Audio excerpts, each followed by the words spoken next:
யாத்ராகமும் 1:11-12 ஆகிய 2 வசனங்களையும் வாசிக்க கேட்போம். யாத்ராகமும் 1:11-12. அப்படியே அவர்களை சுமை சுமக்கிற வேலையினால் ஒடுக்கும்படிக்கு அவர்கள் மேல் விசாரணைக்காரரை வைத்தார்கள். அப்பொழுது அவர்கள் பார்வோனுக்காக பித்தோம் ராமசேஸ் என்னும் பண்டசாலை பட்டணங்களை கட்டினார்கள். ஆனாலும் அவர்களை எவ்வளவு ஒடுக்கினார்களோ அவ்வளவாய் அவர்கள் பலுகி பெருகினார்கள். ஆகையால் அவர்கள் இஸ்ரவேல் புத்திரரை குறித்து எரிச்சல் அடைந்தார்கள். ஹல்லேலூயா, ஹல்லேலூயா. எவ்வளவு நம்மை 2024 வரை ஒடுக்கினார்களோ அதற்கு இரட்டிப்பான பெருக்கத்தை ஆண்டவராகிய தேவன் இந்த 2025 நமக்கு தருகிறார். ஆமென். இஸ்ரவேல் ஜனங்கள் என்று சொன்னால் கிறிஸ்தவர்கள் என்று அர்த்தம். ஆனால் யோசேப்புடைய காலத்துக்கு பிறகு யோசேப்பை அறியாத இன்னொரு ராஜா வந்து இவர்களை தேவனுக்கு ஆராதனை செய்ய தடை செய்து பாகால்களையும் விக்கிரகங்களையும் வழிபட செய்தார். ஆமென், ஹல்லேலூயா.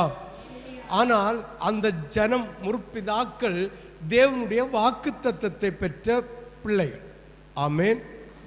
ஆபிரகாம் தேவனும் ஈசாக்கின் தேவனும் இஸ்ரவேலின் தேவனும் ஆகிய கர்த்தர் நான் உங்களை பாலும் தேனும் ஊறிய கானான் தேசத்துக்குள்ளே பிரவேசிக்க வைப்பேன். நான் ஆபிரகாமோடு இருந்து ஆசீர்வதிக்கிறது போல உங்களையும் ஆசீர்வதிப்பேன்.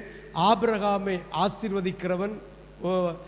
ஆசீர்வதிக்கிறவனை நான் ஆசீர்வதிப்பேன், சபிக்கிறவனை சபிப்பேன் என்று இன்று நமக்கும் அந்த வாக்கு தத்தத்துக்கு உரிய பிள்ளைகளாயிருக்கிறோம். ஆனால் அந்த இஸ்ரவேல் ஜனங்களை நீங்கள் சற்று சிந்தித்து பார்ப்பீர்களானால் அவர்கள் தேவனை அறியாத ஒரு சந்ததியாய் வாழ்ந்து வந்தார்கள்.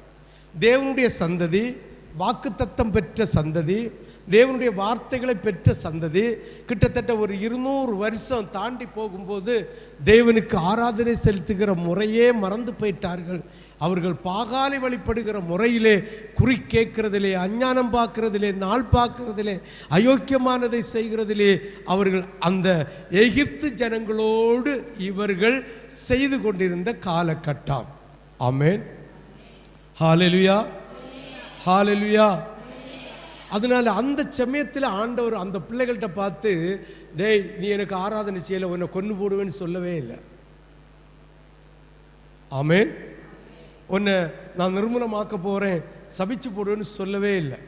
ஆமென், ஹல்லேலூயா, ஹல்லேலூயா. ஏனென்றால் அந்த அடுத்த சந்ததிக்கு சந்ததி ஆகும்போது இவர்கள் அடிமைதனத்தில் போயிருந்து அடிமையாக வீற்றிருந்த போது இவர்களை வழிநடத்தின எஜமான்கள் ஆண்டவருக்கு ஆராதனை செலுத்த தடை செய்து விக்கிரகங்களை வழிபடவோ அவர்களுடைய ஆராதனை முறையிலே இவர்களை வளர்த்தினார்கள். அது அவருடைய சந்ததியுமா கிட்டத்தட்ட 200 வருஷத்திற்கு மேலாக அவர்கள் இந்த தேவனுடைய ஆராதனை மறந்து வாழ்ந்து வந்தார்கள். ஹல்லேலூயா, ஹல்லேலூயா. இந்த காலகட்டத்தில் தான் ஆண்டவராகிய தேவன் மோசேயை பார்த்து, என்னுடைய ஜனங்கள் வேதனைப்பட்டு கொண்டிருக்கிறார்கள், அவர்கள் போடுகிற கூக்குரல் பாருங்க, 400 வருஷம் அவர் காதில் கேட்கவே இல்லை. 430 வருஷம், 400 வருஷம் அவர் காதில் கேட்கவே இல்லை. இது என்ன தெய்வம்? இதே மாதிரிதான் அநேக தடவை நீங்கள் கூப்பிட்டும் அவர் கேட்கவே இல்லை, ஜெபம் பண்ணியும் பதிலே இல்லை. ஏனென்றால் இஸ்ரவேல் ஜனங்களைப் போல ஆண்டவருக்கு செலுத்த வேண்டிய மகிமையும் ஸ்தோத்திரத்தையும் கனியையும் கொடுக்காதது நிமித்தம் அவர் உன்னை ஒரு குறிப்பிட்ட காலம் வரைக்கும் அடிமைதனத்தில் விட்டிருக்கிறார். இந்த அடிமைதனத்திலிருந்து மீட்டெடுக்க ஒரு காலம் உண்டு.